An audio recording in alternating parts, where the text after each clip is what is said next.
Deep within a rocky canyon, the drunken cheers of a celebrating bandit camp are suddenly cut short by a heavy, rhythmic thud echoing through the gorge. The massive bandit leader looks up in alarm as a towering shadow falls over the camp. His men draw their weapons in a panic, sensing an ominous presence approaching from the horizon. The leader demands to know who goes there, but his apprehension quickly turns to mocking disbelief when the intruder steps into the light. The heavy, earth-cracking footsteps belong to a lone, cloaked man with a severely crippled foot. In an era ravaged by endless war and overwhelming violence, this barefoot wanderer walks the desolate wasteland with a black horse, completely unfazed by the danger ahead. The giant bandit leader sneers, laughing at the absurd idea of a crippled bastard blocking his path, but the hooded man simply pulls back his cloak with a confident smirk. Clenching his fist, he channels a terrifying, crackling energy that illuminates the canyon. He steps forward, his scarred foot shattering the ground beneath him with explosive force. Driven by an immortal will that cannot be crushed, the crippled warrior charges. The bandit leader roars in anger, but he is completely outmatched. The warrior unleashes a devastating, energy-infused punch that instantly shatters the giant's defenses, engulfing the entire camp in a blinding shockwave. This lone fighter relies solely on his fists, cementing his legacy as the legendary fist demon of Manhwa. But this legend was born from immense tragedy. Years prior, the antagonistic demon sect waged a brutal war against the Zhonghuan to expand their dark influence. The martial artists of the realm united, and after 3 bloody years of conflict, they successfully wiped the demon sect from the face of the earth. However, the victory came at a horrific cost. The surviving Taoists of the Manhwa sect returned to their majestic, sword-like peaks to mourn their fallen brothers. Their leader, Jiang Menin, is consumed by bitterness. Despite Manhwa's massive sacrifices to win the war, the rest of the martial world now treats them with cold indifference. Gripping his sword hilt in a white-knuckled rage, he vows to rebuild their strength at any cost, so that no one will ever look down on them again. Watching this dark obsession take root, Elder Hyunso prays silently, deeply worried about the aggressive path their sect is taking. Shortly after, Hyunso and his disciples stumble upon a burning, ruined village, the horrific aftermath of a ruthless bandit raid. As they survey the slaughtered innocents, Hyunso suddenly hears a faint groan. Ignoring the skepticism of his fellow disciples, he frantically digs through the burning debris and lifts a heavy wooden beam. Beneath the rubble lies a young, black-haired boy, clinging to life. The disciples are astonished that a child could survive such a massacre. Hyunso cradles the heavily wounded boy with deep compassion, but his pity turns to absolute shock when the child coughs up a chunk of human flesh. Looking at a nearby dead bandit with a torn throat, they realize the horrifying truth. Driven by feral survival instincts, the boy had bitten the bandit's throat out to stay alive. 5 years pass. The boy, Damho, is now a teenager living among the lotus-shaped peaks of Mount Hua. Despite his crippled leg, he drags himself up the notoriously steep 100-foot stairs every single day. Sweating profusely and gasping in pain as his scarred leg throbs, Damho grits his teeth and forces his trembling body upward. Watching from afar, Elder Hyunso reflects on his disciples' unbreakable will. When Damho first began this routine, everyone called him mad. The stairs are grueling even for healthy martial artists, yet Damho climbed them even in the dead of winter, often collapsing from illness for days before dragging himself right back to the steps. 5 years of this relentless torture has built Damho's upper body muscle, but it hasn't fixed his leg. As Damho returns to the settlement exhausted, Hyunso scolds his stubbornness, reminding him that climbing won't heal his disability. Still, the elder gently calls the boy over and begins massaging his severely strained muscles. Damho winces in agony but quickly apologizes for being a burden. Hyunso sighs, lamenting that he is an inadequate master for the boy, a claim Damho fiercely denies. The tragic reality is that Mount Hua's martial arts rely entirely on gugungbo, a highly complex footwork technique. No matter how much muscle Damho builds, his crippled leg makes mastering their signature style completely impossible. Hoping to ease his disciples' burden, Hyunso offers some philosophical advice. He tells Damho that a man only needs a hardened heart, and destiny will take care of the rest. Damho silently rejects his master's advice to accept his destiny, resolving to find his own way to become strong despite his inability to learn Mount Hua's footwork. Following his silent vow to forge his own path, Damho makes his way across the mountain, passing by the bustling Mount Hua training grounds. A strict instructor barks orders at the disciples, demonstrating a fierce, tiger-like punch and demanding they put massive power into their fists. The intense session comes to a sudden halt when the instructor spots Damho walking by. Calling out to him, the instructor asks where he is headed. When Damho replies that he is on his way to Yongbo Palace, the sect's martial arts repository, the instructor pauses. He looks down at the boy's severely crippled leg, his strict demeanor softening into pity. Acknowledging the sheer difficulty of Damho's daily life, the instructor offers a rare word of encouragement, telling him that if he keeps working this hard, he might one day overcome his physical boundaries. Damho bows respectfully and continues on his way, but the moment his back is turned, the other disciples begin whispering venomous insults. They mock the very idea of a crippled boy holding the title of first disciple, questioning how someone like him could ever properly practice martial arts. The instructor quickly snaps at the gossiping disciples, ordering them back to their positions, but the damage is done. Walking alone along the quiet mountain paths, Damho bitterly reflects on the sect's core motto of unity, realizing firsthand just how hypocritical those words truly are. But he refuses to let their mockery break his focus. Shaking off the negative thoughts, he arrives at the towering steps of Yongbo Palace. The guards stationed at the entrance immediately recognize him. Respecting his relentless tenacity, they politely clear the way, noting that only first disciples are granted access to the sacred library. Once inside the quiet halls, Damho begins searching through the vast collection of martial arts manuals. He knows all too well that Mount Hua's grand, complex techniques are completely useless to him because of his ruined leg. Instead, he seeks out introductory manuals that rely entirely on upper body movements. He pulls out texts for basic hand-strike arts like Jukiapsu, Yukapguan, and Bukagwan. To the rest of the sect, these are trivial, beginner-level moves, but to Damho, they are his only lifeline. Clenching his fists, he begins to train right there in the library, executing a series of rapid rapid, powerful punches. He pours all of his frustration and determination into perfecting these simple strikes, knowing he has to master them to survive. Meanwhile, just outside the palace doors, the guards gossip behind his back. They complain about their own lack of access to the library, while openly mocking Damho for wasting his first disciple privileges on basic outer disciple routines, scoffing that the crippled boy needs to realize his limits before he embarrasses himself further. After finishing his grueling session, Damho leaves the palace and heads back down the mountain path, where he unexpectedly runs into three of his senior peers, Mu Kyung, Han Soyu, and Un Kyung. Mu Kyung and Han Soyu greet him with warm smiles, kindly asking if he is returning from the library and inquiring about the health of his master, Elder Hyun So. Damho bows politely and assures them his master is doing well. However, the friendly atmosphere shatters when Un Kyung steps forward. Staring down at Damho's limp, Un Kyung openly scoffs at the boy's persistence. He mocks Damho for continuing to practice martial arts despite his permanent injury, harshly suggesting that he give up and study Confucianism instead. Un Kyung calls the scholarly route an easy path, perfectly suited for someone in his condition. The insult to his master's scholarly lifestyle strikes a nerve. Furious, Damho lunges forward and grabs Un Kyung by the collar. Glaring into his senior's eyes, Damho angrily retorts that if his master's path is so incredibly easy, Un Kyung should quit martial arts right now and walk it himself. The sudden outburst sends Mu Kyung and Han Soyu into a panic. Mu Kyung quickly steps in, pulling the enraged Un Kyung back before a fight can break out. As he is dragged away, Un Kyung delivers one final, biting warning, telling Damho not to waste his time in vain. Damho stands his ground, silently vowing to carve the harsh advice deep into his bones. Seeing Damho's lingering frustration, Han Soyu steps in to comfort him. She gently tells him not to take the harsh words to heart, and warmly offers to help him with his martial arts training whenever he needs it. Damho offers a small, appreciative smile before excusing himself and continuing down the path. Once he is out of earshot, Han Soyu turns and scolds Un Kyung, pointing out that his constant hostility is completely destroying Damho's respect for them. Mu Kyung agrees, reminding Un Kyung of the immense emotional pain Damho already suffers from being crippled, but Un Kyung refuses to back down. He firmly defends his harsh realism, arguing that Damho doesn't need empty encouragement or pity. He points out the cold, undeniable truth of their world. A martial artist who cannot learn proper footwork is fundamentally useless, and Damho needs to accept reality before he gets himself killed. Unbeknownst to the arguing disciples, Elder Hyun So has been watching the entire confrontation unfold from a high cliff overlooking the path, but instead of being worried or angered by the conflict, the elderly Taoist throws his head back and laughs heartily. Seeing his disciple fiercely defend his honor and refuse to back down against his seniors fills Hyun So with immense pride. He realizes that Damho's will is forged from solid stone. Looking up at the sky, Hyun So reflects on his original hope that the boy would follow in his footsteps and become a peaceful, scholarly Taoist. But seeing the fire in Damho's eyes, the elder finally accepts that he must abandon that vision. He knows now that he has to step back and let his disciple forge his own brutal, independent path as a true martial artist. Following his master's silent acceptance on the cliff, Damho returns to Elder Hyun So's peaceful wooden abode. As they share a warm, quiet meal together, Damho expresses his deep, unwavering gratitude, acknowledging that he wouldn't even be alive today if the elder hadn't pulled his battered body from the rubble 5 years ago. Deeply touched by the boy's absolute sincerity, Hyun So asks if he is truly committed to walking the brutal, unforgiving path of martial arts. When Damho firmly confirms his iron resolve, the elder decides it is finally time to share his own hidden history. He reveals that his master was none other than Elder Cheongungja, the legendary, glowing warrior who single-handedly led the Manhwa sect to its absolute peak. While Cheongungja was a brilliant, unmatched genius, Hyun So openly admits that he possessed zero martial talent. However, the legendary master didn't choose him for his physical skills. Instead, he chose Hyun So for his strong heart, trusting him to preserve and pass down the sect's true values to the next generation. Because of this heavy responsibility, Hyun So laid down his sword entirely and embraced the peaceful life of a scholar. Hearing this revelation, Damho lowers his head in regret, apologizing for failing to follow his master's scholarly footsteps. But Hyun So simply smiles warmly and places a comforting hand on the boy's shoulder. He explains that a Manhwa scholar's true duty is to memorize every single martial art in the sect for emergencies, a monumental task that gave him an incredibly sharp eye for combat despite his frail body. Reaching into his robes, Hyun So pulls out an ancient, weathered manual titled The Heavenly Cultivation Technique. He explains that it is the original, foundational energy cultivation method created by the sect's very first founders. Knowing that Manhwa's modern, highly complex footwork is completely impossible for Damho to learn with his ruined leg, Hyun So warns him of the brutal difficulty ahead. But seeing the fierce, unyielding determination burning in his disciple's eyes, he officially hands over the precious manual, passionately urging Damho to seek his true strength in the forgotten teachings of the past. Wasting no time, Damho heads to a high, secluded cliff peak under the starry night sky.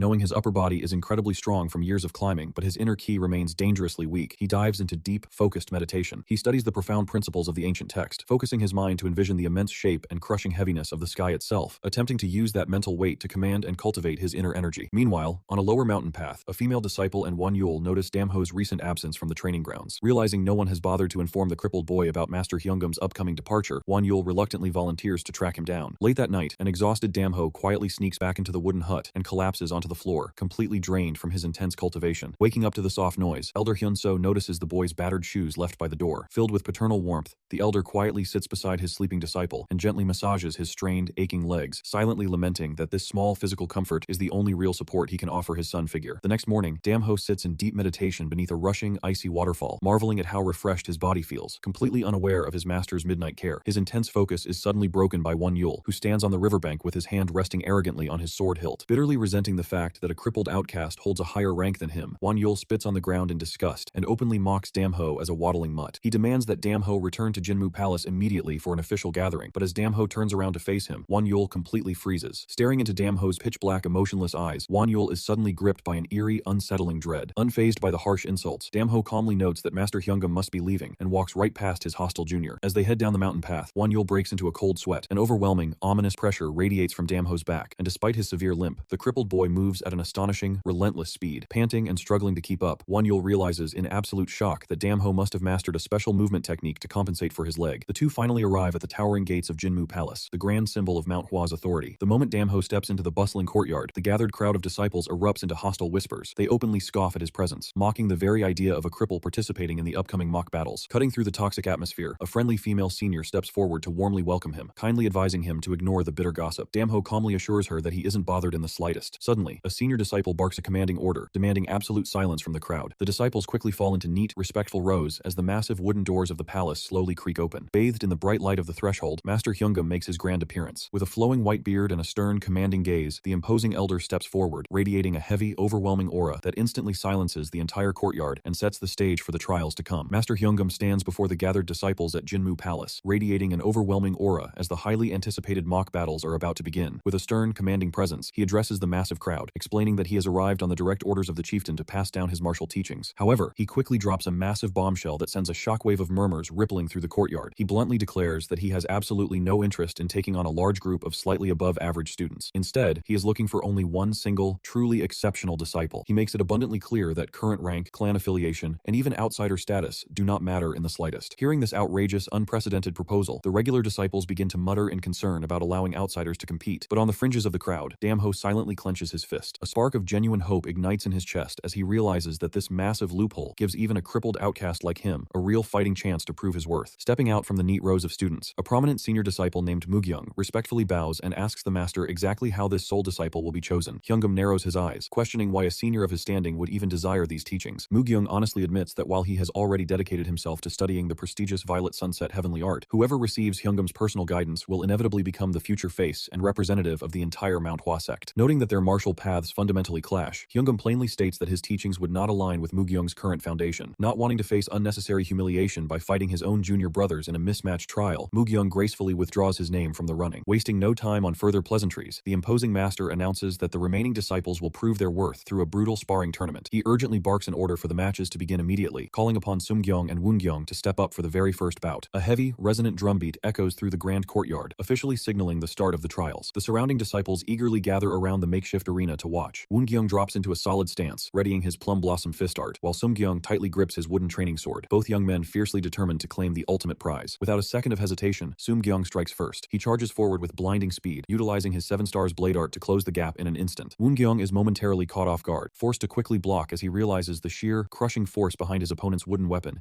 is just as dangerous as live steel. But Woongyong quickly regains his composure. Deflecting a heavy slash, he spots a crucial opening in the swordsman's defense. Slipping past the blade, Woongyong lands a swift, stinging punch that leaves Sumgyong stunned by his unexpected speed. Knowing that his fist art excels in close quarters combat, Woongyong relentlessly presses the attack, forcing Sumgyong to swing his sword wildly just to create some desperate breathing room. From the sidelines, Damho watches the tactical struggle unfold with absolute laser focus. Because he has spent the last 5 years training in complete, grueling isolation, he rarely gets to witness actual combat. He absorbs every single detail of their footwork, analyzing how one fighter desperately tries to close the distance while the other fights to maintain it, treating the spar as a priceless, real-time lesson. Refusing to be pushed around any longer, Sumgyong loudly declares that he is going all out. He leaps high into the air, bringing his wooden sword down in a devastating high-stakes overhead strike. Instead of dodging away, Woongyong meets the aggressive attack head-on. He expertly bypasses the descending blade and drives a brutal, direct punch right into Sumgyong's chest. The heavy impact sends the swordsman flying backward, crashing hard into the dirt. As Sumgyong groans in pain, Woongyong is officially declared the winner to the roaring, triumphant cheers of the crowd. Despite the heavy loss, Sumgyong gracefully concedes defeat, and Woongyong humbly helps him up. This respectful display of sportsmanship instantly ignites a massive fire in the other disciples. rifles. The entire atmosphere of Jinmu Palace shifts from tense anxiety to burning, competitive excitement as more students eagerly volunteer to fight.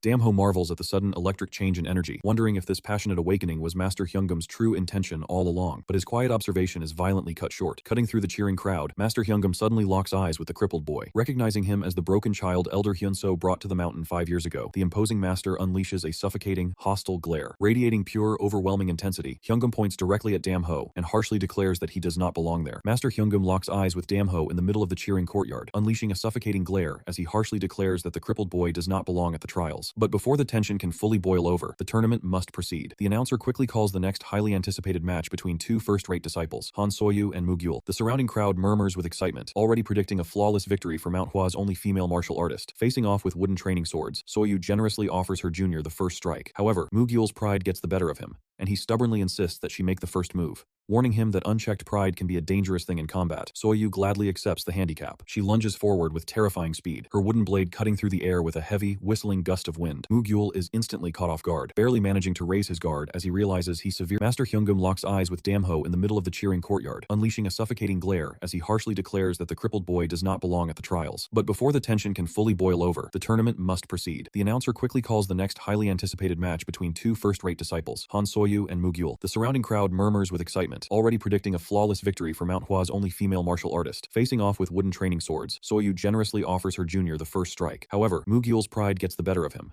and he stubbornly insists that she make the first move. Warning him that unchecked pride can be a dangerous thing in combat, Soyu gladly accepts the handicap. She lunges forward with terrifying speed, her wooden blade cutting through the air with a heavy, whistling gust of wind. Mugyul is instantly caught off guard, barely managing to raise his guard as he realizes he severely underestimated her explosive power. Wasting no time, Soyu unleashes her true strength, the 24-step sword skill of the plum blossom. Pink petals seem to swirl around her blurring blade as she thrusts forward with graceful but overwhelming force, forcing Mugyul into a desperate, panicked defense. From the fringes of the crowd, Damho watches the high-level exchange in absolute awe, carefully analyzing her unique, efficient path of the sword. Mugyul desperately tries to slide backward to create some breathing room for a counterattack, but Soyu is simply too fast. Leaping high into the air, she declares that he is far too slow and creates a blinding flurry of afterimages. She lands a decisive, lightning-fast strike, stopping her wooden blade mere inches from Mugyul's throat. Knowing he is completely outmatched, Mugyul humbly admits defeat and thanks her for sparing him. Soyu smiles warmly, advising him not to give up the first strike next time, as the courtyard erupts into roaring cheers for her flawless, dominant victory. As the excitement settles, Master Hyungum calls for the next bout. The announcer declares that Sugyung will be facing off against Cheongyung. The alias Damho goes by within the sect. Hearing the familiar name, Hyungum's eyes narrow in sharp surprise. On the other side of the arena, Sugyung scowls in deep, bitter frustration. He feels completely insulted that he has to fight a crippled opponent, lamenting that there is absolutely no glory or honor in beating someone with a bad leg. He arrogantly thinks Damho should have just withdrawn to save them both the public embarrassment, but ignoring the hostile whispers rippling through the crowd, Damho steps forward calmly and tightly clenches his fists, ready to prove his worth. Approaching the center of the courtyard, Damho bows respectfully to Master Hyungum. Instead of acknowledging the polite greeting, the imposing master looks down at him with a harsh, disapproving glare. He bluntly calls the boy a mere charity case taken in for Elder Hyunso's entertainment and demands that he head back to his quarters immediately. Shocked but defiant, Damho clenches his fist tightly and asks why he must head back. Hyungum looks down coldly, questioning if he really doesn't know the reason. Looking down, Damho asks quietly if it is because of his leg. Pointing directly to the boy's uneven, crippled legs, Hyungum harshly states that his advanced swordsmanship isn't something a cripple can ever hope to learn. With a flushed but fiercely determined face, Damho looks up, calling out to him in protest. Hyungum continues his lecture, telling the boy that since he is a scholar's disciple, it is only right for him to become a scholar as well. He asks if Damho isn't already experiencing his own physical limitations after trying so hard to overcome them. He insists that no matter how hard Damho tries, it is impossible to overcome an impairment of that magnitude, advising him to follow another path, as this is the only advice he can offer. Despite the crushing public humiliation, Damho firmly refuses to withdraw, demanding to be treated exactly the same as every other disciple competing in the tournament. Annoyed by the boy, the brutal test of Damho's resolve begins as he violently clashes fists with Sugyung in the center of the arena. Refusing to back down from the overwhelming pressure, the crippled boy stomps his foot firmly onto the wooden floor and lunges forward with a heavy, desperate punch. He loudly declares to the watching Master Hyungum that he will prove his chosen path of martial arts isn't wrong. Sugyung quickly raises his arm to block the incoming strike, but his eyes widen in genuine surprise. He struggles slightly to deflect the blow, immediately realizing that the sheer weight and physical force behind Damho's punch is far greater than he anticipated. Acknowledging the boy's relentless physical training, Sugyung commends his effort, but quickly shifts his stance to demonstrate the massive gap in their martial arts foundations. Recognizing Damho's basic Jukiopsu technique, Sugyung easily deflects the boy's arm with a swift motion, completely breaking his guard. Wasting no time, Soo-gyung unleashes a rapid barrage of strikes, lecturing his junior that a basic foundational technique can never hope to defeat the advanced 5-elemental fist art. Damho grunts in pain as he is struck repeatedly, unable to defend against the overwhelming flurry of blows. To force the boy to understand his physical limits, Soo-gyung launches a devastating high kick aimed right at his head. Reacting purely on instinct, Damho manages to cross his arms just in time to block the strike, though the heavy impact forces him sliding backward across the dirt. The spectating disciples whisper in shock, divided on whether the crippled boy's defense was a display of hidden skill or just pure luck. But beneath his stoic expression, Damho's forearms tremble violently, sparking with intense, radiating pain as he realizes the terrifying power hidden within Soo-gyung's seemingly simple kick. From the sidelines, the senior disciples analyze the exchange with pity. They acknowledge Damho's relentless daily training, but agree that it is technically impossible for him to overcome the advanced 5-elemental fist with just basic strikes. Soo-gyung presses his advantage, closing the distance and accusing Damho of having a greedy heart for thinking he could ever win this match. He lands a brutal, heavy punch squarely on Damho's chest, harshly telling the boy to wake up to reality. He coldly states that with a crippled body, there is absolutely nothing Damho can achieve within the Manhwa sect. The sheer force of the blow sends Damho flying through the air, screaming in pain before crashing heavily onto the wooden floor of the courtyard. As the surrounding disciples cheer for the one-sided victory, Soo-gyung stands arrogantly over his fallen opponent, asking if he finally understands Master Hyungum's harsh advice. He urges the boy to accept that the impossible will always remain impossible, and tells him to just give up and walk away. But Damho refuses to accept this fate. Glaring up with intense, burning frustration, he rejects the demand to surrender. Wiping the blood from his mouth, Damho slowly pushes himself off the ground. He raises his fists as a powerful, swirling blue aura of chi erupts around his body, instantly silencing the mocking crowd. Declaring that he will not falter, Damho firmly plants his feet into the earth, vowing that he will never let his crippled leg drag him down or force him to his knees. Annoyed by the boy's sheer stubbornness and acutely aware that Master Hyungum is watching his every move, Soo-gyung decides to end the match immediately. He clenches his fists, channeling the full, glowing red power of the 5-elemental fist technique, and unleashes a devastating, rapid-fire barrage of strikes. But instead of being overwhelmed, Damho focuses his senses to their absolute limit. He weaves and dodges through the blinding flurry of red fists, ducking low under a massive punch, and shocking the entire courtyard with his incredible evasion. Finding his opening, Damho digs his feet deep into the dirt to anchor his stance,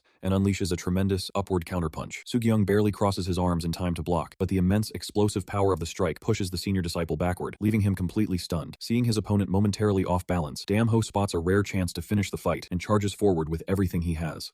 But from the sidelines, the spectators watch in sheer panic, screaming warnings that the crippled boy cannot safely close the gap against Soo-gyung's superior range. Their fears are instantly realized. As Damho lunges forward with a desperate punch, Soo-gyung expertly exploits the wide opening in his defense. With lightning speed, he executes a brutal, sweeping high kick that connects solidly with Damho's face. The sickening impact sends the boy reeling through the air, coughing up a spray of blood before he crashes heavily into the dirt. The courtyard falls silent as Soo-gyung stands victorious over the broken boy, leaving Damho lying defeated and completely motionless on the ground, a harsh testament to the physical limitations he fought so hard to overcome. Damho crashes heavily onto the stone courtyard, sliding backward through the dirt from the devastating impact of Soo-gyung's brutal kick to the face. Refusing to give the crippled boy even a single moment to breathe, Soo-gyung relentlessly charges forward to finish the fight once and for all. He launches a vicious, leaping knee strike aimed right at the boy's chest, but to his absolute frustration, Damho manages to cross his arms and block the decisive blow. Realizing that dragging out a one-sided fight against a crippled junior is making him look incompetent in front of the observing elders, Soo-gyung decides to stop holding back. He shifts his stance and initiates a rapid, high-level footwork technique. The senior disciples, watching from the sidelines, gasp in shock, immediately recognizing the advanced plum blossom steps. They know all too well that Damho's basic martial arts foundation cannot possibly keep up with such elite, unpredictable movements. Lunging forward with blinding speed, Soo-gyung thrusts his glowing fist directly at Damho. The boy's eyes widen in peril, just before Soo-gyung unleashes the devastating gold-suppressing flame strike. A massive burst of fiery energy explodes against Damho's chest, sending him rocketing high into the air. The observing disciples watch in grim horror, whispering among themselves that the lethal technique uses intense fire energy to violently suppress the gold energy within an opponent's body. Damho crashes back down to the earth, severely injured and with visible steam rising from his battered frame. Han Soyu cries out his name in deep concern as he lies completely motionless in the dirt. But despite the excruciating pain radiating through his entire body, Damho refuses to stay down. He slowly pushes himself up from the ground, leaving Soo-gyung staring in absolute disbelief that anyone could survive a direct combination of the 5-elemental fist, the plum blossom steps, and the gold-suppressing flame strike. The presiding elder steps forward, looking down at the kneeling, coughing boy, and gently suggesting that he finally surrender before he sustains permanent damage. But with bloody determination shining in his eyes, Damho fiercely declares that he cannot give up now. Seeing the boy's unbroken spirit, the elder commands the match to continue. He then turns his stern gaze to Soo-gyung, harshly scolding the senior disciple for trying to end the fight before his opponent had officially yielded. The public reprimand shatters Soo-gyung's pride. Furious that Damho is ruining his standing with the elder, Soo-gyung snatches up his wooden sword from the ground. He leaps into the air, threatening to break every single bone in the boy's body, and unleashes the blooming plum blossom awesome sword strike. Damho is instantly overwhelmed by the sheer speed and power of the advanced sword technique. Sugyung relentlessly bombards him with a blinding barrage of slashes, breaking through his defenses and delivering a heavy, brutal blow to the face that sends Damho crashing hard onto the stone tiles once again. Standing victoriously over the broken boy, Sugyung arrogantly declares that this is the harsh reality of the martial world. From the sidelines, Eun-gyung coldly explains to the other disciples that no amount of willpower can ever overcome physical limitations, firmly stating that the path of a martial artist simply does not fit Damho. He urges the others not to feel any pity for him, as this defeat is for the sake of Manhwa's future. But even in the face of such crushing words, Damho's iron will refuses to shatter. Groaning in agony, he pushes himself up from the dirt one more time, loudly declaring that he is not done yet. Aggravated beyond reason, Sugyung charges forward with his wooden sword raised high. However, the observing elders and senior disciples immediately notice a fatal flaw in his approach. Consumed by rage, Sugyung's movements have become far too wide and reckless. Recognizing this fleeting opening as his only chance to turn the tide, Damho rapidly closes the distance. Catching his opponent completely off guard, Damho lunges inside Sugyung's guard and grabs the wooden sword with both hands. Before the senior disciple can react, Damho anchors his stance and delivers a tremendous, heavy punch straight to Sugyung's face. The explosive impact sends Sugyung reeling backward in shock. Damho drops back into a fighting stance, desperately hoping that the blow was enough to end the match. But as Sugyung wipes the blood from his mouth, his shock quickly morphs into sheer terror. He realizes that if the crippled boy had actually gathered ki into that punch, the strike would have killed him instantly. Humiliated and driven completely mad by the thought of almost losing his life to someone he deemed worthless, Sugyung loses whatever is left of his composure. Roaring in fury, he leaps high into the air and swings his wooden sword downward with all his might. Damho barely has time to look up before the wooden blade descends rapidly toward him, striking him directly in the face with devastating force and sending a spray of blood into the air as he is violently knocked backward. The devastating downward swing of Sugyung's wooden sword connects directly with Damho's face, sending a violent spray of blood into the air as the crippled boy groans in agonizing pain. Watching from the sidelines, Elder Hyungam acknowledges the sheer talent behind Damho's previous counterattack, but coldly points out the harsh reality of the martial world. He sternly lectures the battered boy that without the ability to utilize internal ki, even the most astounding physical talent is completely useless against a true martial artist. The strict elder demands that Damho accept his permanent limitations and finally surrender before he is crippled beyond repair. But even with blood pouring from his mouth, Damho's resolve remains entirely unbroken. Gritting his teeth, he anchors his feet in the dirt, knowing that if he gives up now, he will be forced to doubt his own abilities and everything he has worked so hard to build in secret. Shaking his head to clear his blurred vision, Damho fiercely shouts his refusal to yield, declaring that he will protect his conviction to become a powerful martial artist even if it costs him his life.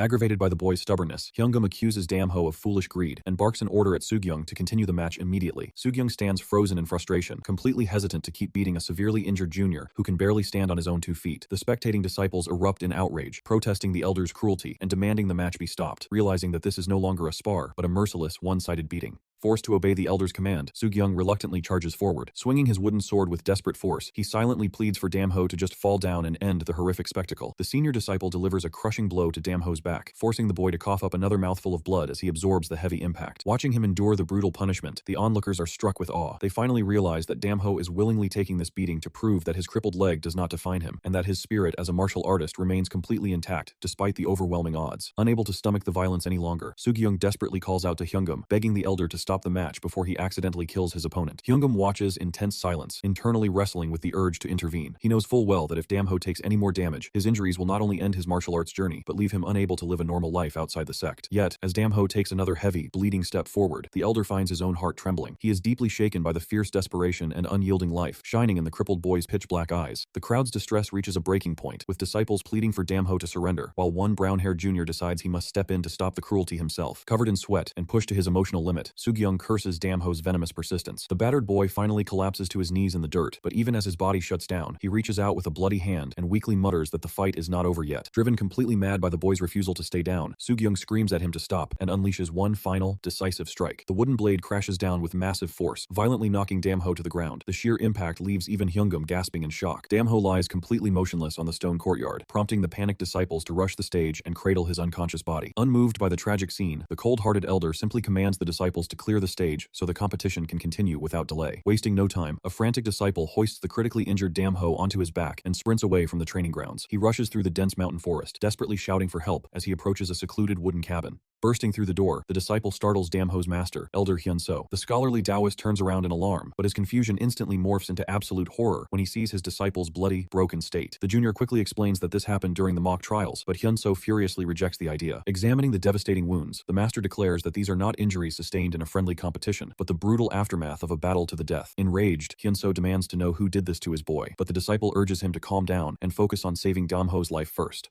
Realizing that it is an absolute miracle the boy is even breathing, Hyunso desperately calls out Damho's name, trying to pull him back to consciousness. He quickly retrieves a wooden box and feeds a precious golden medicinal pill to his unresponsive disciple, promising to do whatever it takes to save him. Kneeling beside the battered boy, Hyunso places his hands firmly on Damho's back and begins channeling his own internal healing energy into the boy's failing body. Tears of sorrow and anger stream down the master's face as he pleads with Damho to survive and not leave him behind. As the crippled boy lies unconscious, with only a weak, shallow breath keeping him tethered to the living world, Hyunso weeps over the sheer cruelty of the sect, swearing to uncover exactly who pushed his beloved disciple to the absolute brink of death. While Elder Hyunso desperately channels his internal healing energy into Damho's battered body, weeping in sorrow and swearing to uncover who pushed his beloved disciple to the brink of death, a very different conversation is taking place at the Grand Choyun Palace. The sect leader of Manhwa, Hyuncheon Jin-in, sits across from Elder Hyungum, proudly discussing the sect's rapid recovery. Hyuncheon emphasizes that to fully restore Manhwa's former glory, they need a once-in-a-thousand-years genius to lead the next generation. He credits Hyungum for their current prosperity, prompting a bitter memory from 20 years ago. Following the devastating war with the demon sect, Manhwa was left in absolute ruins with its future generation of leaders completely wiped out.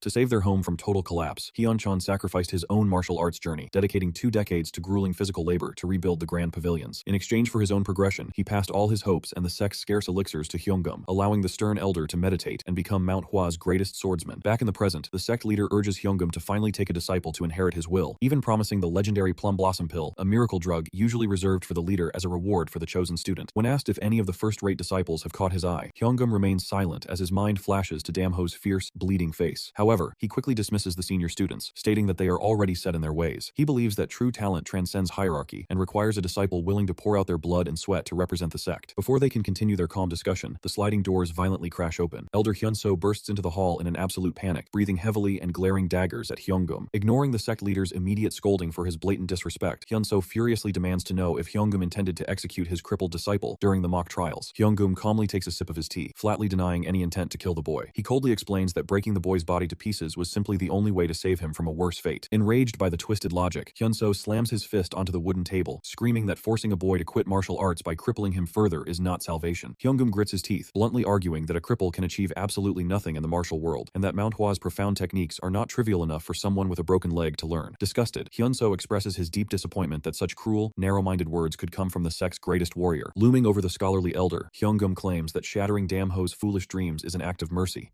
reminding Hyunso just how unforgiving and cruel the martial world truly is. To twist the knife even further, Hyungum brings up their late master, Chun Gungja. He calls Hyunso an incompetent disciple and questions why their master ever chose a scholar over the other capable warriors. Hyungum reveals his deep-seated resentment, declaring that if he had inherited their master's true power instead of Hyunso, Manhwa would never have suffered through decades of hardship. He proudly stands by his brutal decision to weed out the weak, proving to Hyunso that this merciless treatment is fueled by a decades-old grudge. Appalled by the revelation, Hyunso turns to the sect leader, desperately pleading for justice. He argues that since the sect leader permitted Damho to stay 5 years ago, the boy is a true member of Manhwa and deserves the right to learn just like anyone else. The sect leader closes his eyes in heavy contemplation, weighing the sect's future prosperity against the elder's emotional appeal. When he finally opens his eyes, his expression is ice cold. He bluntly declares that allowing the crippled boy into the sect was a massive mistake from the very beginning. The sect leader recalls the day Hyunso rescued the boy from the ruined village, remembering the terrifying, vengeful glare in Damho's eyes when he first woke up. Believing that teaching such a vengeful child will only bring disaster upon Manhwa, the sect leader officially bans Damho from learning any further martial arts. Speechless and sweating in disbelief, Hyunso is completely shattered by the cold rejection.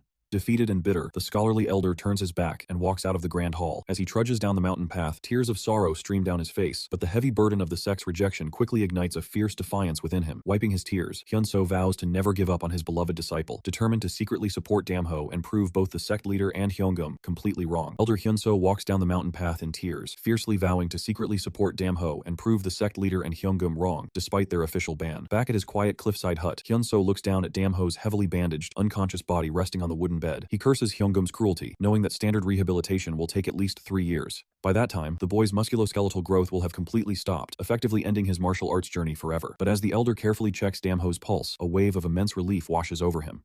He discovers that the boy's internal energy from the heavenly cultivation technique successfully shielded his circulatory system from permanent damage. Seeing this miraculous survival as a clear sign of the heaven's will, Hyunso resolves to take drastic measures to heal his disciple before his potential is lost. Leaving the battered boy to rest, the scholarly elder stands in the dark night wind, strapping a basket to his back. He ventures out to scale the treacherous, towering peaks of Samgong Mountain, a perilous place close to Manhwa that everyone else avoids. Having lived his entire life reading Taoist scriptures, Hyunso possesses virtually no martial prowess. As he clings desperately to the crumbling rock face with a small handpick, his body trembles with sheer terror. He quickly realizes that all his books on calming the heart are completely useless in the face of real, life-threatening danger. Yet, fueled by pure love for his disciple, he pushes past his physical limits, dragging his exhausted body to the summit to harvest rare medicinal herbs.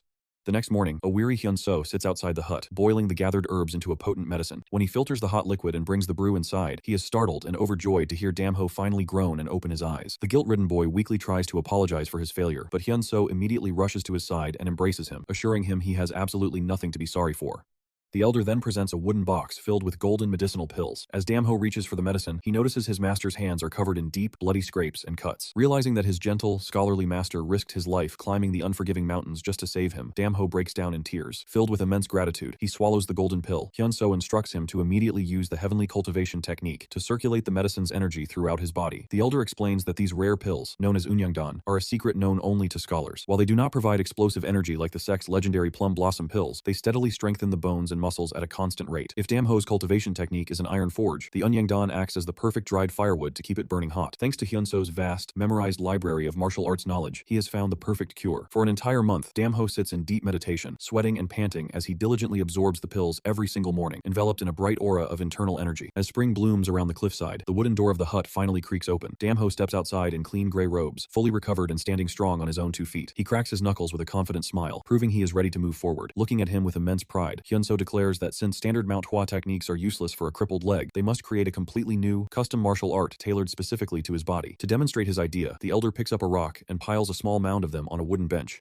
telling Damho to imagine it as an enemy with defenses as solid as a castle wall. When asked how to defeat such an opponent, Damho insists he must crush them with sheer strength. Hyunso immediately shouts that he is incorrect. Swiftly driving a wooden peg straight through the rocks and scattering them, the elder explains that speed is the true answer. He compares the concept to a heavy battering ram breaking down a fortress gate during a siege. Hyunso passionately explains that Damho's footwork must mimic that exact force, abandoning all complicated, flashy movements to concentrate terrifying speed and power into a single, unstoppable point. Suppressing change using simplicity, he proudly names this new style assailing steps. Putting the theory into practice, Damho immediately stomps his crippled foot down, turning his leg into a solid pillar of power as he throws a devastating direct punch. Continuing his instruction, Elder Hyunso reiterates that assailing steps does not rely on flashy movements, but rather on the leg acting as a solid, unyielding pillar. When Damho offers to help his master move a massive boulder blocking their path, Hyunso immediately orders him to stay back. He declares that from this day forward, they must remain completely hidden from the rest of the sect to keep their training a secret. Drawing a red circle on the face of the boulder, the scholarly elder begins sharing the history of a forgotten martial art called Hyol Chonggak. 20 years ago, this terrifying technique was created by the notorious iron blood demon Ugyungpai, whose kicks were rumored to possess enough power to turn the sky red. Ugyungpai's heinous actions quickly made him the martial world's greatest enemy. He easily crushed an alliance of hundreds of expert martial artists who tried to capture him before vanishing without a trace.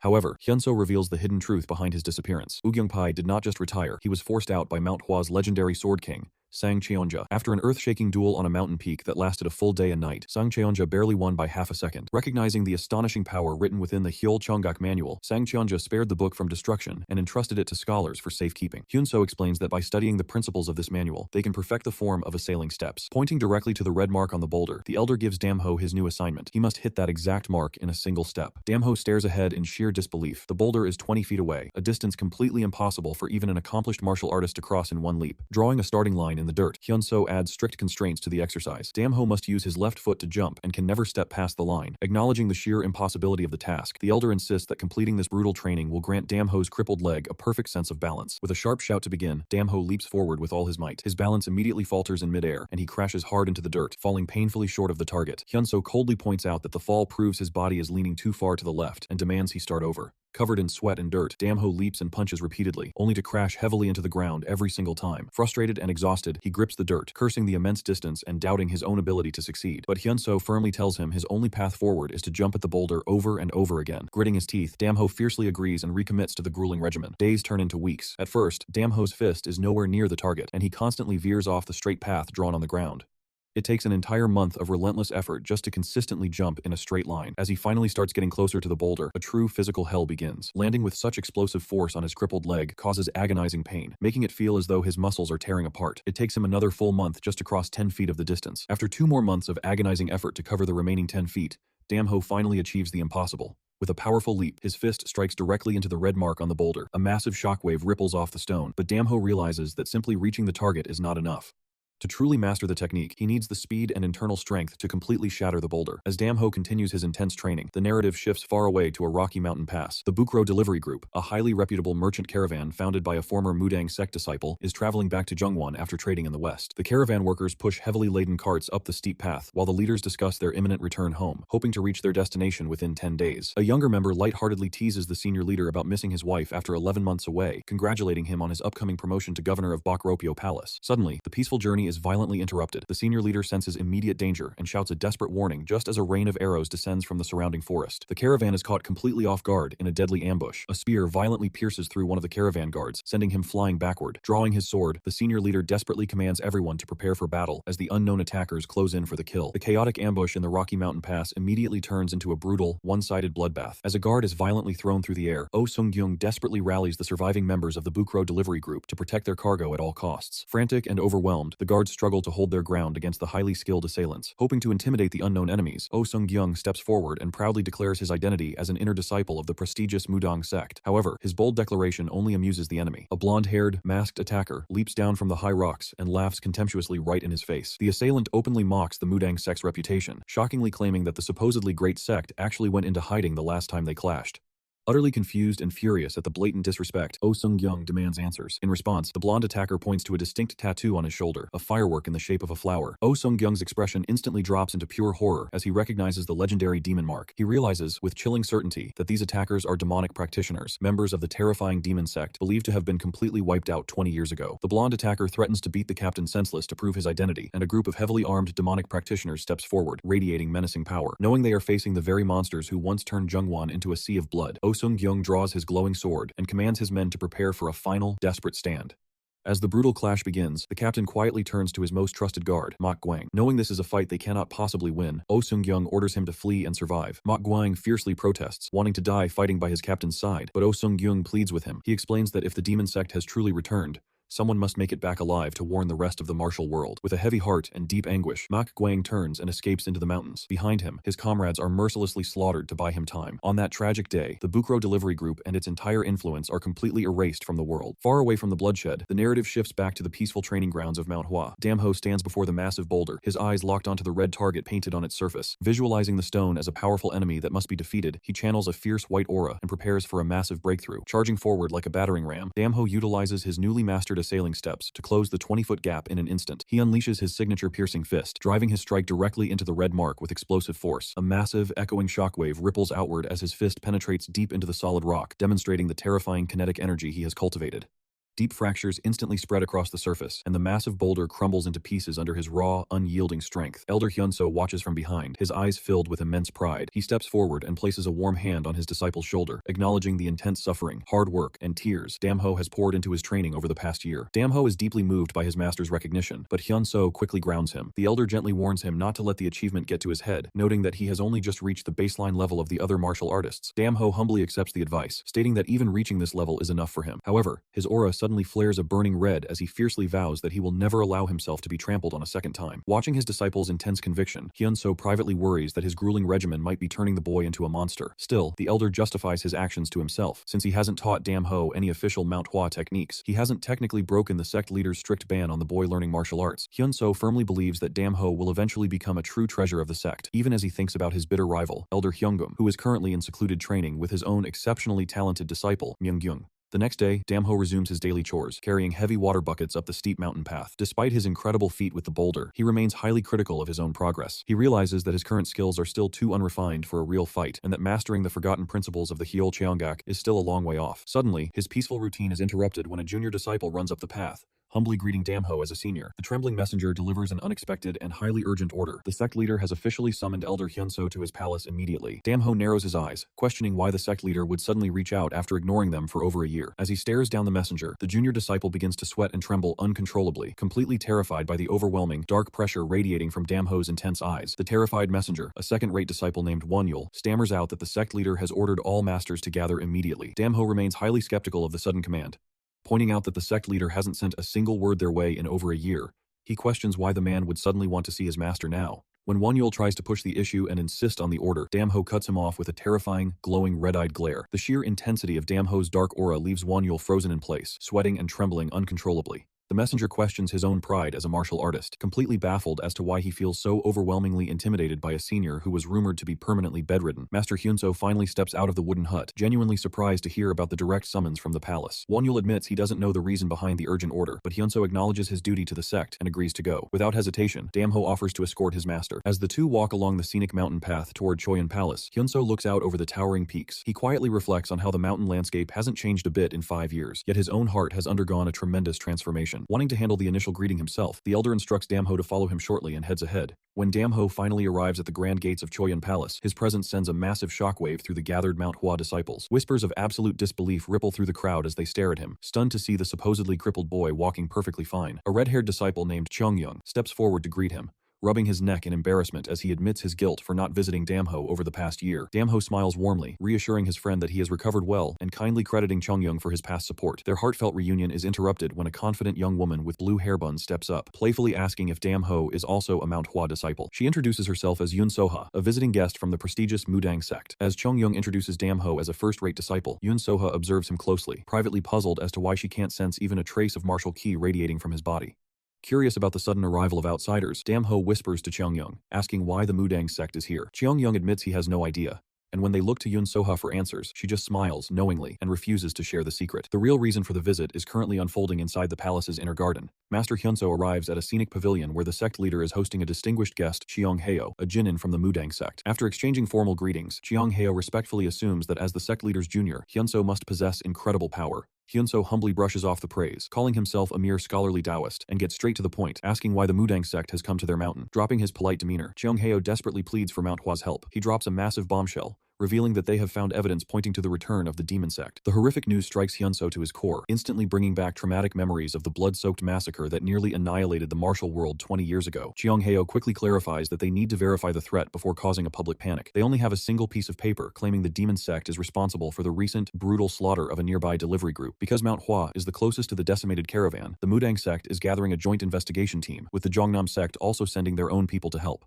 Still confused, Hyunso asks why he was specifically summoned for this task. The sect leader grimly explains that while Hyunso's martial arts might be lacking, his insight is completely irreplaceable. Because Hyunso was the one forced to examine the mutilated corpses of Master Cheongung and countless other victims 2 decades ago, he is the only one who can definitively recognize the demon sect's gruesome handiwork. Cheong Heo expresses deep relief, trusting Manhwa's tragic expertise. Haunted by his past but knowing his duty, Hyunso reluctantly agrees to join the investigation team. However, he looks up with fierce determination and sets one absolute condition. He demands that he be allowed to bring his disciple, Damho, along on the dangerous journey. Following the sect leadership's agreement to let Damho join the investigation, the group takes a brief respite before their journey. Hyunso and the Mudang sect's Cheongheo Jinin take a scenic walk up the mountain path toward Hyunso's humble cliffside residence. Damho and the young Mudang disciple, Soha, follow closely behind. As Cheongheo loudly praises the breathtaking landscape, Soha keeps her eyes glued to Damho's feet. Watching his pronounced limp, she silently contemplates the harsh reality of the martial world. She knows how difficult it is for even an able-bodied person to achieve any standing, and she assumes Damho's physical limitations are only overlooked because he is the disciple of a mere scholar. When they finally arrive at the wooden hut, Damho politely offers to fetch some food for their guests. However, Cheongheo enthusiastically pulls out a bottle of alcohol instead. Despite Hyunso's protests that he isn't a drinker, the jovial Mudang master insists that the great scenery and fresh wind are all the pairing they need. As the two elders sit on a wooden bench to share a drink, Soha quietly apologizes to Damho for her master's pushy behavior, though Damho assures her it isn't a problem. Leaving the masters to their drinks, Soha and Damho head to the garden to pick some fresh red fruits.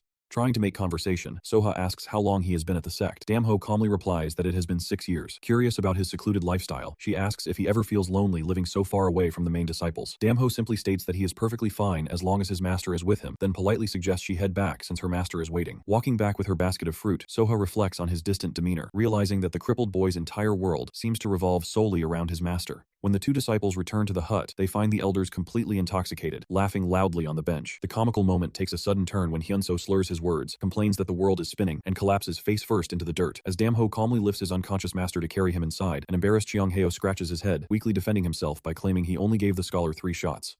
Annoyed, Soha scolds her master for his embarrassing behavior, prompting the sheepish elder to take a walk down the mountain path to sober up. As they stroll away from the hut, Cheongheo asks Soha for her honest opinion on Damho. When she simply replies that he seems like a normal, harmless boy whose limp doesn't make him a threat, Her master sighs heavily and calls her incredibly naive. To prove his point, Cheongheo directs her attention to a massive boulder in the distance. He points out a small target drawn at human height on the stone, which features a deep, cracked impression of a fist right in the center. He then points out a set of worn footprints positioned exactly 20 feet away, indicating a precise and grueling repetitive training routine. Cheongheo declares that Damho absolutely does not need their protection, revealing that the boy must have launched himself at that rock over 10,000 times to leave such marks. Soha stands frozen in absolute shock. Visualizing the sheer scale of Damho's relentless, bone-crushing training, she berates herself for being so blind. She realizes that she had only focused on his crippled leg, while her master had expertly analyzed the boy's muscle structure and bandaged fists to gauge his true, terrifying skill. She finally understands exactly why her master brought her along on this trip. Later, down at the Grand Choyun Palace, the Manhwa disciples are busy packing supplies and preparing for the urgent expedition. Two capable disciples, Mugyung and Eungyung, approach Hyunso and Bo respectfully, announcing that the sect leader has personally tasked them with keeping the elder safe during the dangerous journey. Looking up at the towering palace, Hyunso feels a wave of deep gratitude, recalling the sect leader's solemn vow to do whatever it takes to help Mount Hua grow. However, the respectful atmosphere shifts the moment Hyunso calls Damho over to join them. Mugyung and Eungyung stare in absolute disbelief, completely shocked that the crippled disciple is actually coming along. When Mugyung questions his participation, Damho stares right back with unwavering determination, firmly stating his intent to go. This pushes Eungyung over the edge. He protests loudly, arguing that the investigation is far too dangerous and that they cannot afford to babysit a cripple in the field. Mugyung quickly steps in to restrain his partner, scolding him for speaking out of turn, and bows to apologize to Hyunso for the rude outburst. Unfazed by the insult, Hyunso sighs and announces that Cheongheo is waiting for them. With their orders set, the Mount Hua expedition group leaps forward in unison, moving swiftly past the sect gates. They embark on their high-stakes journey to Cheonyang, determined not to rest until they reach their destination. The Mount Hua expedition group finally arrives in the peaceful, bustling town of Cheonyang, their long journey leading them straight to the grand, tiled roof gates of the Yungangjang compound. As they enter the courtyard, Cheongheo explains that the compound's owner is deeply indebted to the Mudang sect, ensuring their full cooperation for the upcoming mission. However, the explanation only sours the mood for Mugyung and Eungyung. Standing outside the grand entrance, the two Mount Hua disciples sigh in deep frustration. They lament how far their once great sect's regional influence has fallen, finding it incredibly bitter that another faction can comfortably establish such a massive, cooperative stronghold right in the middle of Shaanxi territory that historically belonged to Mount Hua. Pushing their bruised pride aside, they head inside, where a boisterous, muscular martial artist named Chongwang warmly welcomes Cheongheo. The tavern courtyard is packed with rugged martial artists, and Chongwang proudly announces the arrival of Hubei's greatest swordsman to the entire crowd. Eager to show off the next generation, he quickly calls over two promising young disciples, Yom Junghwa of the Zhongnam sect and Guillaume Hansu of the Mudang sect, to pay their respects. After the formal bows, Cheongheo humbly deflects the praise and introduces Elder Hyunso and Mugyung to the group. The atmosphere instantly shifts as the younger generation sizes each other up. Recognizing Mount Hua as their gritty regional neighbor, Yom Junghwa offers a polite but calculating smile, while Jium Hansu and Mugyung lock into a firm, intense handshake. They stare each other down, fully aware of the heavy expectations placed upon them as the future leaders of their respective sects. The silent, competitive tension between the top disciples is palpable, crackling in the air between them. Sensing the heavy atmosphere, Cheongheo laughs and suggests the elders grab a drink elsewhere, leaving the youth to sort themselves out. Once the older generation departs, Guillaume Hansu breaks the ice, inviting Mugyung for a round of drinks to ease the tension before their dangerous mission begins. While the top disciples bond over alcohol, Damho stands alone on a quiet balcony, his eyes locked onto the distant, misty peaks of Taebaek Mountain. Elder Hyunso approaches his disciple, immediately recognizing the heavy sorrow weighing on the boy's shoulders. Knowing the mountain marks the location of Damho's tragic past, the wise elder gently urges him to visit his old home before they depart, warning that he will deeply regret it if he just passes by without looking back. Deeply moved by his master's understanding, Damho bows in gratitude and promises to return quickly. As Damho crosses the busy courtyard to leave, he is suddenly stopped by Soha. The highly observant young Mudang disciple assumes he is leaving because he was intentionally excluded from the main gathering inside. Feeling bad for him, she kindly offers to take him to a private pub reserved exclusively by her sect, so he won't feel left out. Damho politely but firmly declines the offer, assuring her that he isn't bothered by the exclusion and simply has urgent personal business to attend to. Wasting no time, he approaches a stable hand near the entrance and asks to borrow a horse. Thanks to the Lord's orders to accommodate their guests, the staff member readily agrees, and Damho promises to have the animal back by nightfall. Riding out into the vast open plains, Damho keeps his eyes fixed on the towering silhouette of Taebaek Mountain. He vividly recalls his father's old advice to always use the massive peak as a guiding landmark if he ever got lost and needed to find his way back home. Even though it is his very first time sitting on horseback, he handles the animal with natural adaptability. He gallops fearlessly across the rugged terrain, his expression completely devoid of fear, driven only by a desperate, burning need for closure. Eventually, he reaches a nameless, overgrown mountain road. Dismounting, he gently pats the horse and leaves it behind to walk the rest of the way on foot. As he brushes past the thick, wild grass and dry leaves, a wave of nostalgia hits him. Despite the years that have passed, he remembers every single tree lining the path he used to walk with his father. The familiar dirt road soon gives way to a truly heartbreaking sight. Damho steps up onto a high, jagged rock and looks down at the completely collapsed, rotting wooden structures of his childhood village. Seeing the desolate, overgrown ruins where his family once lived, He vividly envisions his parents and little sister walking happily together through the courtyard. The beautiful illusion completely shatters his stoic exterior. Overcome with a suffocating, overwhelming mix of grief and relief, Damho falls to his knees on the ruined floorboards. He breaks down into heavy, uncontrollable tears, whispering into the wind that he has finally come home. But his sorrow quickly twists into agonizing anger. Clenching his fists, he screams out to his deceased father, his voice echoing through the empty valley. Dark, violent memories flash through his mind. Ruthless assassins in conical hats, mercilessly slaughtering innocent villagers, swinging their blood-soaked swords and burning their homes to the ground. He cries out in pure, unadulterated frustration, questioning why over 100 innocent people were brutally murdered without a single person in the martial world ever bothering to investigate the massacre or punish the culprits. Wiping the heavy tears from his eyes, Damho's gaze hardens with a fierce, burning resolve that eclipses his sorrow. Staring out over the tragic ruins of his past life, he makes a solemn, unbreakable vow to his father that he will never forget this tragedy, cementing his absolute determination to seek bloody justice before he turns back to rejoin the expedition. Rejoining the expedition group after his emotional detour, Damho and the rest of the Joint Investigation Force ride furiously through the dusty streets. Pushing their horses to the absolute limit, the martial artists kick up thick clouds of dirt, driven by a massive hurry to reach Human Pass before nightfall. The Mudang sect has already secured their border entry, leaving only the grueling journey ahead. Soon, the riders arrive at the Inn of Weary Travelers, their designated rendezvous point and the final safe haven for merchants heading into the western regions. Dismounting in the stables, the group's leaders discuss the grim reality of their mission. They are scheduled to meet a local contact named Yim, but they haven't heard from him since his last letter. Hoping the man is still alive to guide them to the enemy's recent battleground, Cheongheo decides to search the area alone, instructing Elder Hyunso to take the younger disciples inside to rest. As Damho and his master step into the inn's crowded common room, the atmosphere immediately sours. The surrounding martial artists quickly notice Damho's severe limp and begin whispering among themselves. They cruelly mock his physical disability, sneering at how a cripple could ever become a first-rate disciple, and loudly referring to him as Manhwa's waddling mutt. Damho ignores the hostility, but the harsh judgment deeply wounds Elder Hyunso. Retreating to the quiet isolation of their private room, the wise elder sighs in heavy regret. He apologizes to Damho, feeling immense guilt for being too incompetent to shield his beloved disciple from the world's endless prejudice. When Damho assures him that he is fine, Hyunso's melancholic gaze hardens into intense determination. Realizing that his disciple will never truly grow while chained to a sect that despises him, the elder makes a life-changing decision. He boldly declares that while Mount Hua's pride might pierce the skies, it is far too narrow to embrace Damho's true potential. Shocking the young warrior, Hyunso commands him to stop devoting himself to a faction that rejects him. He gives Damho a strict mandate. Once this dangerous mission is over, he must leave Mount Hua behind and seek his own freedom in the vast world. Defining a clear boundary between the boy and the sect, the master promises that once Damho returns with a resolve that cannot be shaken by the violent gusts of Mount Hua, they will finally sit down and share a drink together as equals. Meanwhile, across town, Cheongheo steps into a pitch-black, abandoned wooden building. Knowing he is being watched, he announces his identity as a Mudang elder to reassure his hidden contact. A sudden clatter echoes from the shadows, and a heavily bandaged, bloodied man collapses to his knees. It is Yim, the missing contact. Weeping in agony, the traumatized survivor reports that his entire convoy from the Northern Road Escort Agency was mercilessly slaughtered.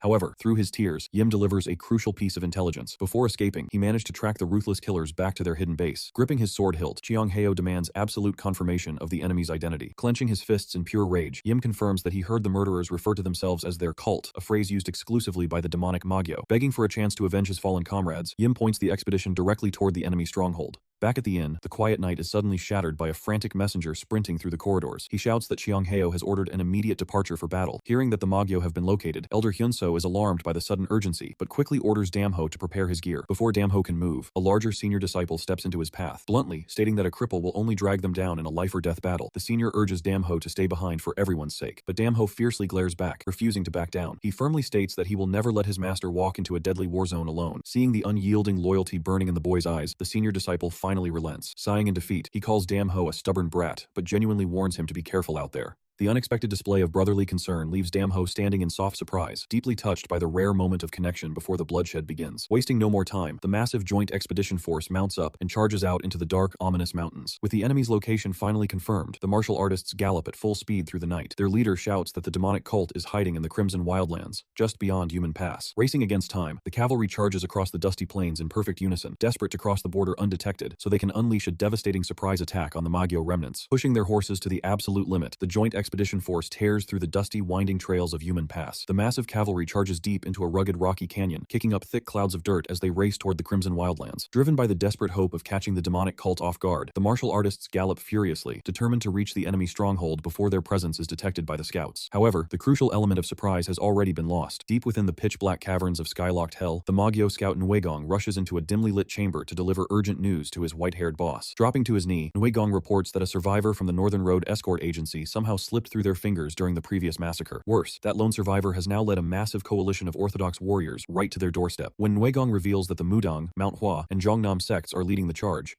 the Magyo boss quickly grasps the terrifying gravity of the situation. He realizes that if 3 of the 9 great sects are already mobilizing, the 5 great families and the rest of the martial world will soon follow. Acknowledging that their resurrected cult does not yet possess the raw power to wage a full-scale war against all of Gongho, the pragmatic leader makes a swift, calculating decision. He orders his men to abandon Skylocked Hell immediately. Nguigong is visibly shocked by the command to surrender their hidden base so easily, but the boss simply flashes a sinister, knowing smile. He explains that while they must retreat earlier than expected, they certainly cannot leave without giving their uninvited guests a deadly parting gift. Back outside, the expedition force finally arrives at the mouth of a desolate, narrow canyon. Yim, the heavily bandaged survivor, points a trembling finger at the rocky terrain, confirming to the expedition leader that this is the exact location of the enemy hideout. The leader narrows his eyes, scanning the eerily quiet surroundings. The complete lack of visible activity or guards puts him on high alert, proving just how dangerously cautious and calculating their foes truly are. As the disciples dismount and examine deep wagon tracks etched into the dirt, a tense wave of apprehension ripples through the ranks. They whisper nervously among themselves, realizing they are standing at the very gates of the legendary Magyo.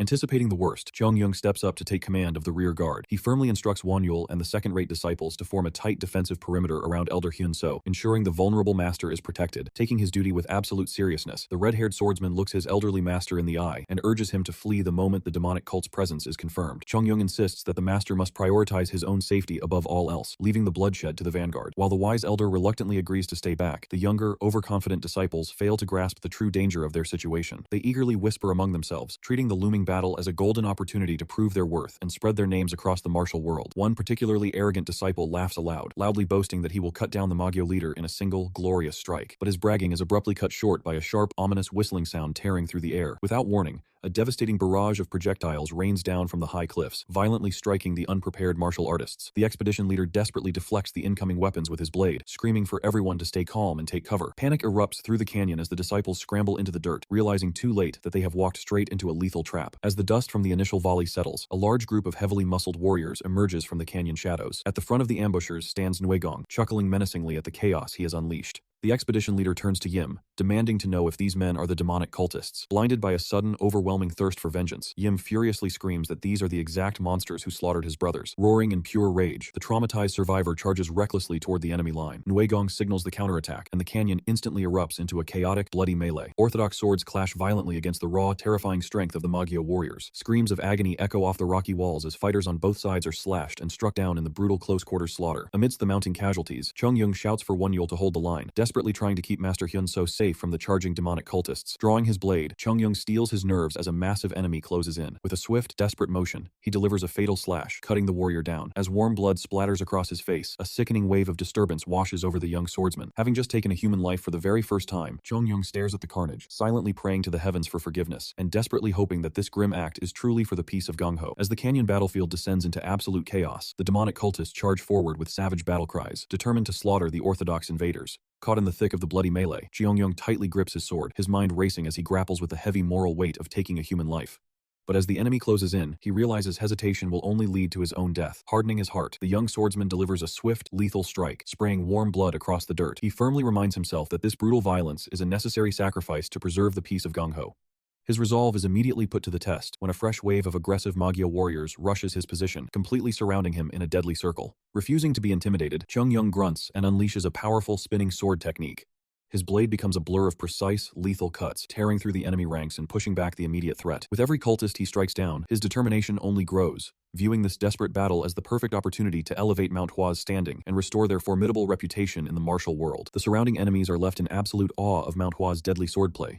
But the tide of battle truly shifts when Master Chong Heo enters the fray. Recognized as the strongest swordsman in Hubei, the elder master moves like a devastating whirlwind. With every single swing of his blade, he effortlessly cuts down multiple Magyo cultists, leaving a bloody trail of defeated enemies in his wake. Desperate to maintain their ground, a Magyo leader screams for his men to stand firm, but the cultists are already sweating and backing away, terrified by the overwhelming strength of the orthodox elites. Capitalizing on their fear, Master Cheong Heo orders Gyam Hansu to carve a path through the front lines. Eager to uphold the honor of the Zhongnam sect, Gyam Hansu charges forward with fierce determination. He slashes his way through the enemy vanguard, loudly boasting about the merciless power of his divine water blade and warning his foes to flee while they still can. However, his arrogant threats are quickly dismissed by a massive Magyo warrior wielding wielding a brutal heavy weapon. The cultist angrily clashes blades with the Jongnam disciple, pressing him hard with devastating, heavy swings that Jiam Hansu barely manages to dodge. While the vanguard pushes forward, the situation in the rear guard grows increasingly tense. A senior Mount Hua disciple urgently orders Cheongyang to fall back and help protect Master Hyun-so. Though visibly frustrated by the command to retreat from the front lines, Cheongyang clenches his fist and complies. The second-rate disciples quickly form a defensive perimeter around the elderly master, confidently instructing Juseo-chan to stay back and keep him safe while they handle the incoming threats. The canyon is now a massive, deafening war zone, but the chaotic clashes are suddenly interrupted by the arrival of a mysterious, heavily cloaked figure. The newcomer slowly walks onto the battlefield, radiating such an oppressive, ominous aura that the Mount Hua disciples actually gasp and gulp in fear. Realizing the immense danger, the disciples quickly organize into their signature 7-star blade formation, shouting for everyone to hold their positions. But the masked figure simply scoffs at their defensive line. Moving with terrifying, blinding speed, the newcomer dashes right past their swords and breaches the formation effortlessly. What follows is an absolute massacre. The masked figure unleashes overwhelming physical power, grabbing disciples by the neck, throwing them aside like ragdolls, and brutally thrashing them with effortless kicks and punches. Screams of agony echo through the canyon as the orthodox fighters realize they are facing a high-level Magyo elite. One desperate disciple tries to counterattack, but the masked figure easily blocks the strike, leaps into the air, and delivers a crushing blow. Landing with devastating force, the elite stomps the ground, creating a massive shockwave that severely injures Wonyul and shatters the remaining defenses. Just as the masked figure prepares to finish off the fallen disciples, Juseo-chan finally steps into the fray. Abandoning his passive guard duty, he charges forward and unleashes his devastating piercing fist technique. The explosive punch lands squarely on the masked elite, sending the terrifying figure flying backward through the air.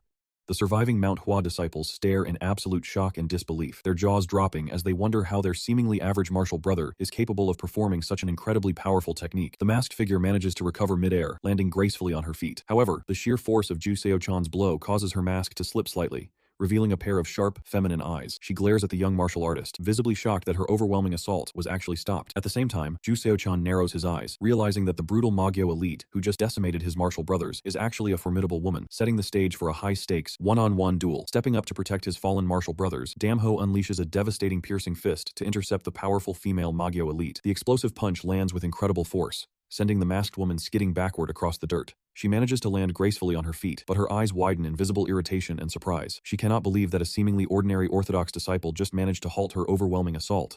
Realizing she needs to take this opponent seriously, she immediately begins gathering a massive amount of dark energy. Recognizing the terrifying, oppressive stance, the old master frantically shouts a desperate warning to Damho, identifying her deadly move as the legendary Burning Fist of Dusk. Without a second of hesitation, the female elite launches into a relentless, rapid-fire assault. Her hands glow with volatile red and blue energy as she unleashes a blinding flurry of lethal claw strikes. Damho firmly stands his ground, engaging in a high-speed exchange of blows and blocking her glowing, energy-infused strikes with his bare hands. Watching the brutal clash in absolute horror, the old master reveals the dark history of her martial art, explaining that this exact technique slaughtered countless Mount Hua disciples during the Great War 20 years ago. Despite the historical lethality of the demonic martial art, Damho remains an immovable wall. Though he takes a few minor cuts and bleeds slightly from his forehead, he successfully parries, dodges, and deflects her overwhelming onslaught. The surviving disciples watch the intense battle in sheer astonishment, completely stunned that Damho can keep pace with a high-level Magyo elite. Their shock quickly deepens into absolute disbelief when they realize he is countering her legendary attacks using nothing but the bamboo leaf fist, the most basic, foundational technique taught to every single Mount Hua disciple. The martial brothers are completely baffled,